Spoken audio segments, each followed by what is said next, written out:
안녕하세요. 미국 유학고수TV 시청자 여러분들, 유학고수입니다. 자, 오늘도 멤버분께서 질문이 있으셔서 한번 응답해 보도록 하겠습니다.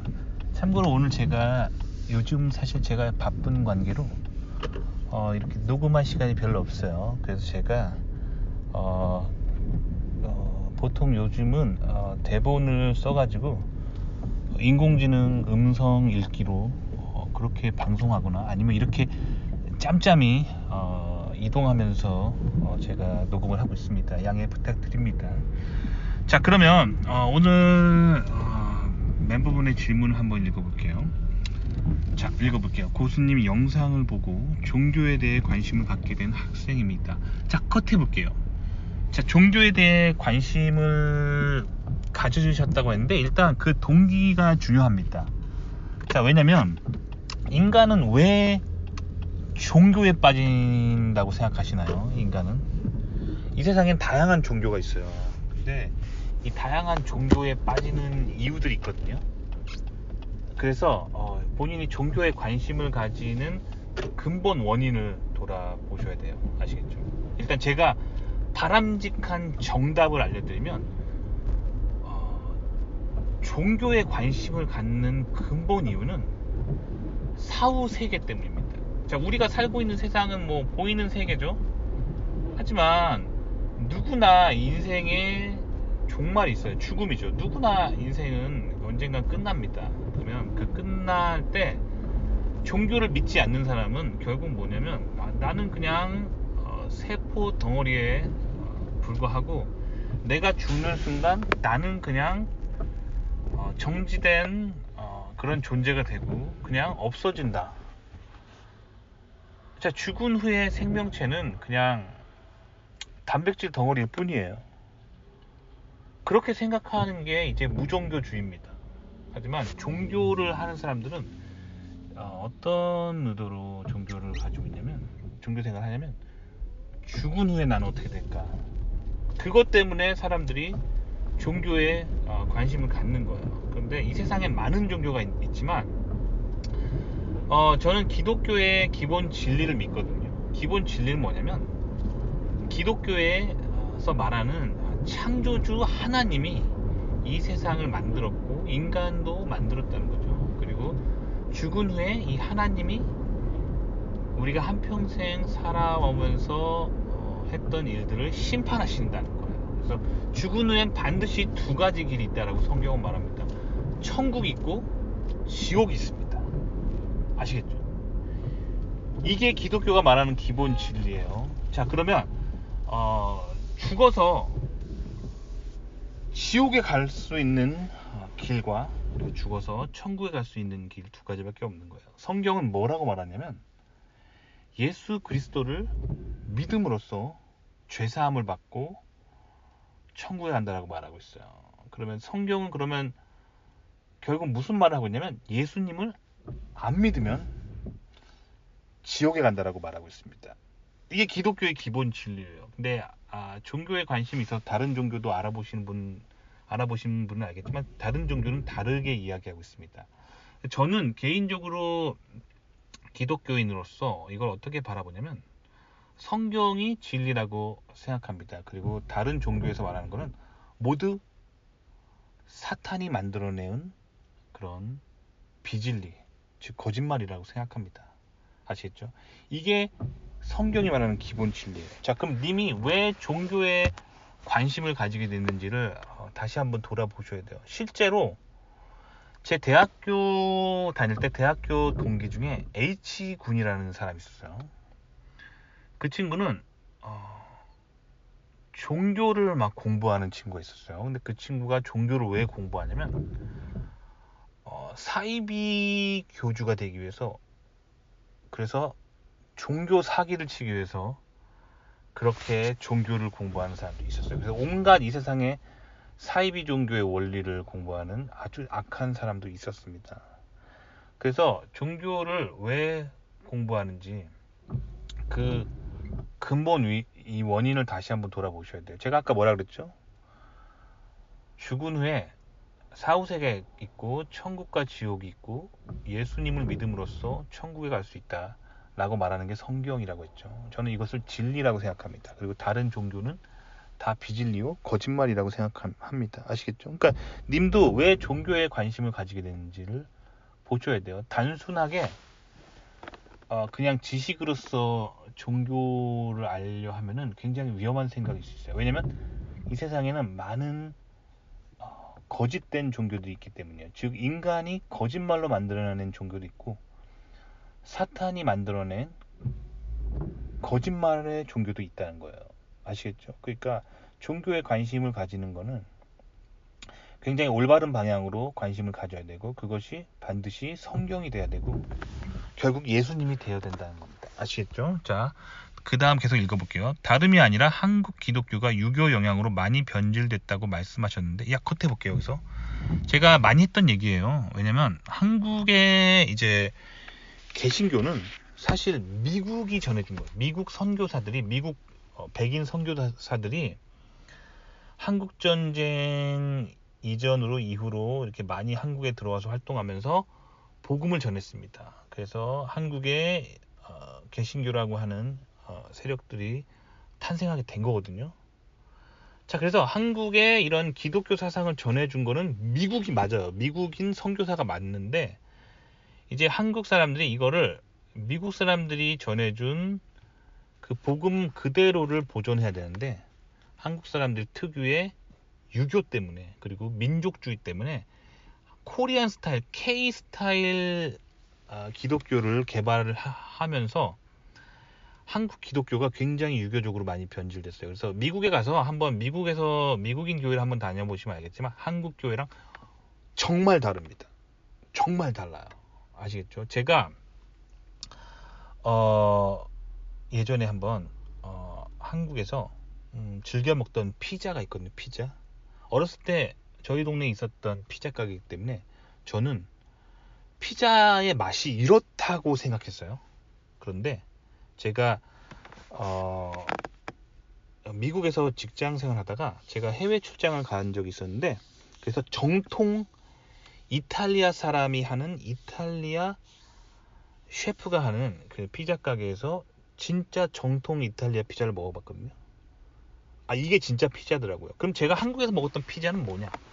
그게 바로 K 피자예요. 한국인들의 입맛에 맞게 변질된 피자.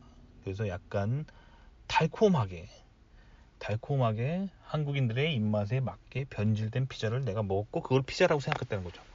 마찬가지예요. 그 개신교라는 사상은 미국인들이 한국에 전해준 건데 제가 그것을 한국에서 변질된 형태로서 신앙생활을 하다가 저도 미국에 와서 굉장히 충격을 받았었어요. 미국 기독교라는 게 이런 거구나. 아시겠죠? 그러니까 한국 기독교랑 미국 기독교랑 정말 다르다라고 보시면 돼요. 자, 그럼 님의 질문을 본격적으로 얘기해 보자면, 자, 님이 뭐라고 하셨냐면 다름이 아니라 한국 기독교가 유교 영향으로 많이 변질됐다고 말씀하셨는데 그럼에도 추천해 주실 만한 한국 기독교 유튜브 채널이 있을까요? 라고 하셨는데 사실 님의 질문에 약간의 모순이 있습니다. 물론 제가 하는 말에도 모순이 있어요. 하지만 님의 하는 말에 있는 모순을 제가 한번 얘기해 보자면 님이 뭐라고 하셨냐면 한국 기독교가 유교 영향으로 많이 변질됐다라고 하는 저의 영상을 보고 님이 뭘 깨달아내냐면 그걸 논리적으로 제가 한 말을 잘 알아들었다면 한국 기독교가 유교로 인해서 많이 변질됐구나라는 걸 깨닫고 그 후에 그러면 기독교가 진짜로 말하는 게 무엇인가라는 것을 깨닫기 위해서 원래 기독교의 뿌리를 좀 찾으려고 노력을 해봐야겠죠. 뭐 예를 들면 구약 성경의 뿌리가 되는 그 히브리적인 사상 그것이 뭔지 좀 연구를 해봐야겠다는 마음이 들어야 맞고 그 다음에 신약 성경의 뿌리가 되는 그 예수의 제자들이 세웠던 초대교회 사상이 무엇인지 궁금해해야 정상적으로 제 말을 깨달은 거예요. 왜냐면 제가 뭐라고 했죠? 한국 기독교가 유교 영향으로 많이 변질됐다라고 말했는데 그 말을 듣고도 님은 뭘 깨달았냐면 그럼에도 추천해 주실 만한 한국 기독교 유튜브 채널이 있을까요? 왜 이렇게 깨달으실까요? 봐봐요. 제가 늘 하던 말의 다른 예를 한번 들어볼게요. 제가 또 영상에서 뭐라고 말했죠? 진정한 미국 기술을 이해하기 위해선 한국 뉴스를 보지 말고 미국 논문이나 미국 테크 뉴스를 보라라고 제가 늘 영상에서 말했죠. 그런 제 영상을 보고도 저한테 이렇게 물어보시는 분이 있다면, 그럼에도 불구하고 추천해 주실 만한 한국 테크 뉴스가 있을까요? 라고 물어보시는 분이 계시다면, 제가 말하는 영상 내용 자체를 이해를 못한 거예요. 자체를 이해를 못한 거예요. 아시겠죠? 그러니까 저는 여전히 계속 얘기합니다. 기독교가 뭔지 정말 알고 싶다면 영어로 된 영문 성경책을 읽어야 되고, 그리고 영어로 나오는 미국 설교 말씀을 많이 듣는 걸 추천합니다. 아시겠죠? 그럼에도 불구하고 님이 제가 한국 기독교가 유교 영향으로 많이 변질됐다라고 말했음에도 불구하고 추천해 줄 만한 한국 기독교 유튜브 채널이 있을까요? 라고 물어보는 근본 이유를 제가 짐작은 갑니다. 뭐냐면 영어가 안 되시는 거예요. 마찬가지로 제 채널에서 맨날 말하잖아요. 진정한 세계의 탑 트렌드의 원천 기술을 알고 싶으면 한국 뉴스를 보지 말라 라고 말했음에도 불구하고 한국 뉴스를 보시는 분들은 영어가 안 되시는 거예요. 아시겠죠? 그러니까 일단 무엇인가를 왜곡되지 않게 원래 원천 기술을 알고 싶고, 혹은 기독교가 말하는 원래 이야기가 뭔지 알고 싶다면 한국 사상에서 벗어나서 외국어를 공부를 하셔야 돼요. 그래서 사람들이 한국에서 박사하지 않고 미국 박사를 하는 거예요. 왜 미국에 박사를 할까요?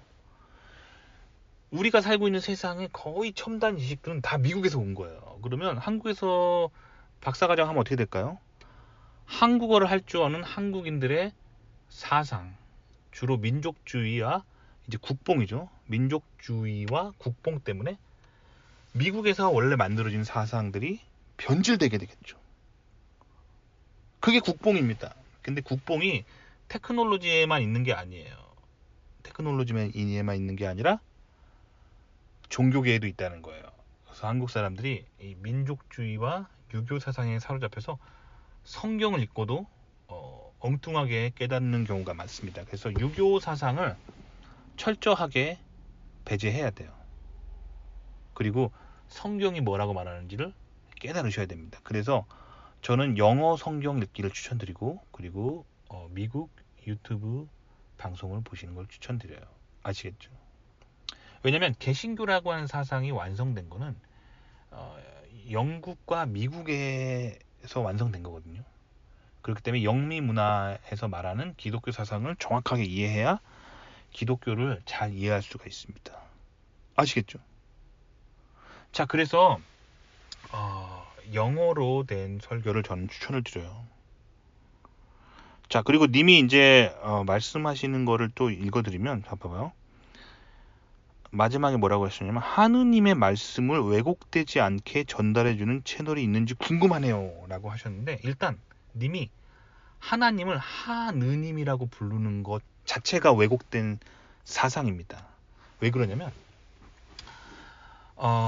원래 그 원어로서 알려드릴게요. 원래 그 히브리어 사상을 보면은, 히브리적인 관점으로 성경을 보면은, 성경에 하나님의 이름은 야훼라고 적혀 있습니다. 야훼. 근데 구약 시대의 유태인들은 하나님의 이름을 함부로 부르지 않았어요.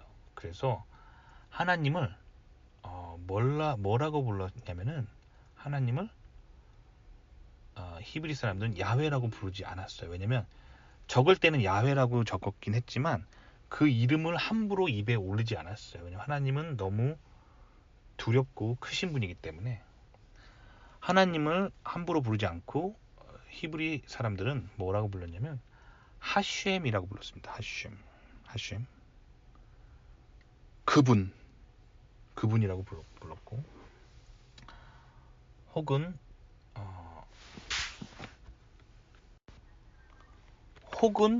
아도나이라고 불렀어요. 아도나이는 뭐냐면 나의 주인. 이렇게 불렀습니다. 아시겠죠? 자, 그런데 성경이 이제 한글로 번역되면서 이거를 한국어로 이제 그 표현을 한국어로 번역하다 보니까 개신교에서는 이거를 하나님이라고 부른 거예요. 왜 그러냐면 성경을 보시면 알겠지만 성경은 유일신, 하나뿐인 유일신 사상이거든요. 그래서 이거를 신학적으로 잘 표현하면 어떻게 불러야 될까라고 한국 신학자들이 고민하다가 하나님이라고 부르게 된 거예요. 하나뿐인 님이라는 뜻의 하나님, 유일신 사상을 강조한 거죠. 근데 반면에 카톨릭에서는 하느님이라고 부르기 시작했어요. 왜 하느님이라고 부르셨냐면 원래 그 한국의 민속 종교에서는 하늘에 계신 하늘님을, 즉 천지신명이죠. 천지신명을 하늘님이라고 불렀어요. 하늘에 계신 님이라고. 그거를 이제 천주교가, 즉 카톨릭이 그 한국의 전통 종교를 존중한다는 의미에서 그 한국 민속 종교에서 부르던 천지신명인 하느님을 따서 하느님이라고 부르게 된 거죠. 즉 천주교는 한국의 전통신앙을 존중하는 굉장히 다신교적인 종교다원주의적인, 즉 진보적이고 좌파적으로 그렇게 이름을 지은 거예요. 하느님이라고. 반면에 개신교는 그걸 따르지 않고 하나뿐인 유일한 신이라는 뜻으로 하나님이라고 한 거예요. 즉 굉장히 보수적으로 성경이 말하는 그 개념을 정확하게 지키면서 번역을 한 거죠. 그러니까 하느님이냐 맞냐 하나님이 맞냐라고 치면 하나님이 맞는 거예요. 즉 님이 기독교에서 말하는 신을 하느님이라고 부르고 있다는 것은 님이 좌파 진보적 종교다원주의적으로 생각하고 있다는 거예요. 즉 이게 바로 변질된 기독교예요. 님이 변질된 기독교에, 유교적으로 변질된 기독교의 그런, 유교라기보다는 뭐랄까, 한국의 민족주의적으로, 한국의 전통신앙적으로 변질된 기독교의 방식으로 하나님을 부르고 있는 거예요. 그게 하느님입니다. 그러니까 하느님이라고 부르면 안 돼요. 아시겠죠? 자, 그래서 성경에서 원래 말하고자 하는 그 뜻으로 불러야 되는 것이 맞습니다. 아시겠죠? 그렇기 때문에 사실 한국 기독교인들도 엄밀히 말하면 구약 성경의 히브리인들이 불렀던 것처럼 하나님도 사실 야훼라고 불러야 됐고, 또 히브리적인 생각으로 하자면 그들은 이 하나님 야훼의 이름을 함부로 입에 올리지 않았다고 했죠. 그러니까 아도나이, 이렇게 나의 주인, 나의 주인님, 주님, 뭐 이런 식으로 부르는 것이 정확한 표현이죠. 그래서 아도나이라고 불러야 되는 것이 마땅합니다. 그래서 저는 기도할 때 가끔 그렇게 성경에 나와 있는 정확한 뜻대로 아도나이라고 기도할 때가 있는데, 미국의 기독교인들 중에서도 아도나이라고 기도하는 사람들이 있습니다. 아시겠죠? 그리고 미국의 기독교인들은 이 아도나이를 영어로 정확하게 번역한 표현인 Lord, my Lord, 이렇게 주님, 이렇게 기도하기도 합니다. 아시겠죠? 그러니까 성경에 나와 있는 정확한 뜻대로 기도하고 성경에 나와 있는 적힌 원뜻 그대로 이해하는 게 굉장히 중요해요. 그러기 위해서는 진정한 신앙을 좀 깨닫기 위해서는 그래서 영어로 성경책 읽는 게 굉장히 중요합니다. 제가 항상 말씀드렸지만 저는 킹제임스 영문 성경을 매우 추천드려요. 킹제임스 영문 성경, 굉장히 보수적인 성경으로 미국인들이 가장 많이 읽는 성경이기 때문에 이렇게 성경의 원뜻을 잘 이해하면서 읽으시면 굉장히 좋을 것 같고, 솔직히 한국 기독교 방송은 조금 잘 주의 깊게 봐야 돼요. 왜냐면 한국 기독교계의 현재 트렌드가 뭐냐면 거대한 배도의 트렌드가 있어요. 배도란 뭐냐면 하나님을 배신하는 거. 한국 기독교가 하나님을 배신하는 배도의 큰 물결이 있습니다, 현재. 그래서 제가 한국 기독교의 어떤 주요 흐름들을 추천드리지 않는 거예요. 그럼 왜 그러냐면, 제가 앞서 말씀드린 것처럼 한국의 개신교는 누가 전했다고 했죠? 미국 개신교 선교사들이 전했어요. 근데 한국 사람들은 특유의 민족주의와 유교 정신이 있기 때문에 성경에 있는 걸 그대로 이해하는 것이 아니라 유교적으로 이해한 거예요. 유교적으로, 민족주의적으로. 그래서 한국의 개신교 사상이 굉장히 좌파적이에요. 그래서 이제 그 좌파적으로 계속 한국 개신교 가다가 결국엔 요즘 최근에는 무슨 일까지 벌어지고 있냐면, 이제 카톨릭과 손을 잡고 카톨릭과 개신교를 합쳐야 된다는 그런 사상에 빠졌습니다. 그게 지금 한국 기독교계의 흐름이에요. 그러면 이제 개신교와 카톨릭은 합치면 되냐? 안 됩니다. 왜 그러냐면 개신교와 카톨릭이 굉장히 다른 종교이기 때문이에요.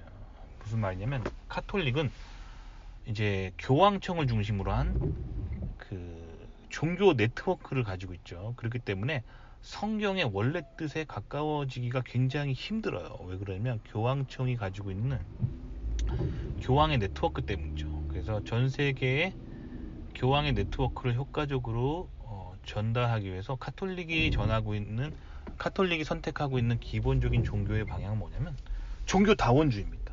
그래서 예수님만 믿어야 구원이 있다라고 말하지 않아요. 그러니까 카톨릭은 다신교 사상을 많이 포함하고 있습니다. 그래서 반면에 개신교는 이 카톨릭에서 종교개혁으로 분리돼 나왔는데, 왜 그러냐면 카톨릭이 자꾸 교황이 그 종교 네트워크와 권력을 확장하기 위해서 자꾸 종교다원주의적으로, 즉 진보적으로, 좌파적으로 종교적 행보를 보이니까 거기서 깊은 타락이 나오는 거예요. 그렇기 때문에 이 종교개혁가들은 성경의 뜻에서 왜곡됐다고 생각해서 이제 프로테스탄트 운동을 하죠. 즉 개신교 운동을 하죠. 그래서 개신교가 탄생한 거예요. 아시겠죠? 그러니까 기독교 역사를 보면은 원래 예수의 제자들은 순수한 형태의 예수의 가르침을 전했는데, 이게 교황청이 생겨나고 종교 네트워크가 커지면서 이제 성경의 가치로부터 멀어지는 인본주의 사상이 이제 카톨릭 때문에 탄생하게 되거든요. 여기에 반발을 한 순수하게 성경에 있는 본질로 돌아가자는 사상이 탄생했어요. 즉 예수의 제자들의 초기 순수한 기독교 형태로 돌아가자는 사상이, 그게 개신교 운동입니다. 그게 개신교예요. 그런데 이제 한국 개신교는 이 미국 개신교인들이 복음을 전해놨는데 개신교 정신이 무너지고 있어요. 개신교 정신은 뭐라고요? 성경의 본질대로 돌아가자는 운동인데, 현대 한국 개신교가 뭘 하고 있냐면 카톨릭과 손을 잡고 세계 종교 통합 운동을 하고 있어요. 그러니까 이게 굉장히 큰 배도죠. 예수님을 배신하는 행동을 하고 있다는 거죠. 그렇기 때문에 한국 개신교는 제가 솔직히 조금 추천을 안 드리고요. 이제 영문 성경을 읽으시고, 이제 미국의 굉장히 보수적인 기독교 사상을 좀 공부하시면 좋을 것 같아요. 아시겠죠? 미국은 국가 자체가 이 개신교 사상을 바탕으로 건국된 그런 국가이기 때문에 기독교가 굉장히 잘 보존되어 있습니다. 아시겠죠? 반면에 이제 한국도 마찬가지로 미국처럼 개신교 사상의 뿌리를 둔 이제 이승만 정권이라고 하는 정권이 굉장히 보수적으로 성경을 바탕으로 이제 대한민국이 건국됐잖아요. 그런데 이승만의 어떤 대한민국 복음화 계획은 사실 실패로 돌아가고 있다고 보시면 돼요. 왜냐면 현재 한국에 이제 굉장히 반성경적인 사회주의, 공산주의, 동성애를 옹호하는 진보 좌파 세력이 굉장히 한국의 어떤 정치와 문화를 굉장히 위협하고 있는 상황이잖아요. 그래서 한국의 그런 보수적인 기독교 사상은 굉장히 무너져 가고 있다고 생각합니다. 그리고 한국 기독교는 카톨릭과 연합해서 굉장히 좌파적인 그런 세계 종교 통합 운동에 가담했기 때문에 한국의 기독교 사상이 굉장히 변질되어 있다라고 보시면 됩니다. 아시겠죠? 그래서 제가 오늘 드리고 싶은 말씀은 성경의 원래 뜻하는 것이 뭔지 알고 싶다면 영문 킹제임스 영문 성경을 꼭 읽으시라고 추천드리고, 영어 설교, 영어 기독교 방송을 많이 들으라고 제가 얘기해 드리고 싶습니다. 도움이 되셨기 바랍니다.